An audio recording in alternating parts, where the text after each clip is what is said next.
وده موضوع الاستفتاء اللي عاملاه المصري اليوم. المصري اليوم بتقول حصل على 79% من الأصوات، يليه مرسي ب 18%، وده السيسي شخصية 2013 الأكثر تأثيرا.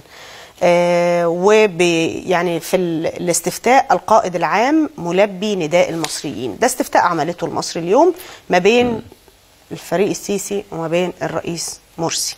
هي كانت عامله للشخصيات اكتر من كده، بس هو يظهر ده التصفيات النهائيه يعني انحصرت على ده.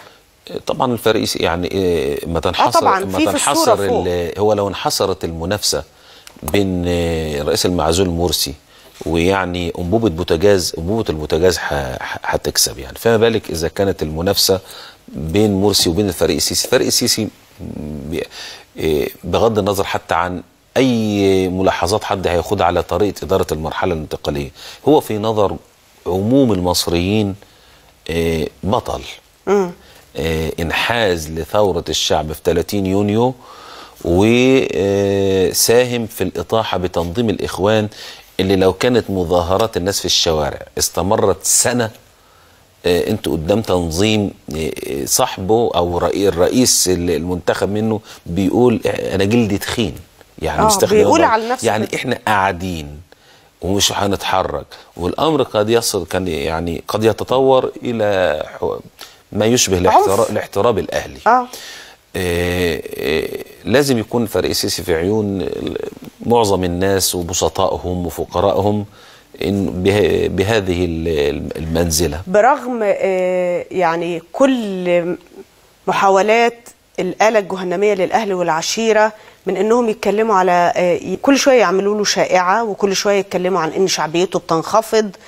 يعني ازاي شعبيته بتنخفض وهو مات 200 مرة؟ مش عارف يعني اللي بيموت من شعبيته ما بتنخفضش. حضرتك ما شفتش المواطن المصري أحمد حسن الشرقاوي وهو بيقول ده الدوبلير بتاعه؟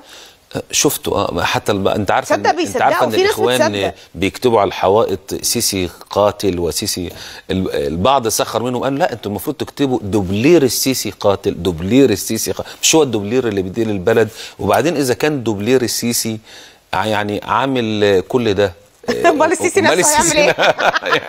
صحيح. الحقيقه انتوا قدام كلام الناس بتاخده للضحك والتندر طب خليني استفيد برضو من خبرتك مع الثقافه الدينيه الاسلاميه اللي خلتك تقدر تنجو بنفسك. يعني ليه المصريين متعلقين بيه؟ ليه حابينه؟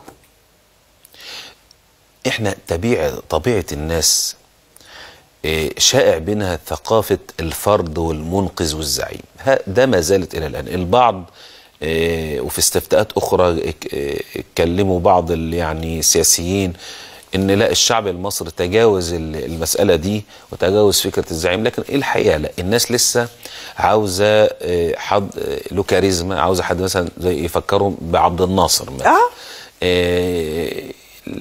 عايزين يسندوا ظهرهم على حد، فاكرين او بغض النظر ده صح ولا غلط ان يعني احنا بنحلل ليه هم الناس موقفها كده من الفريق السيسي. ما زال الناس شايفين ان يعني ياتي حد يكون هو طوق النجاه من الحاله اللي احنا فيها، ويتخذ الاجراءات والخطوات اللي يعني تأخذ مصر إلى بر الأمان، ثم تنطلق بها في يعني لآفاق من التنمية والتقدم والازدهار. طريقة الشعب وتكوينه ما بتقدرش قوي فكرة التفكير الجماعي والعمل المؤسسي إلى الآن. دي على يعني أمر المفروض أنه يصنف أنه أمر سلبي. احنا عايزين نغيره في ثقافتنا.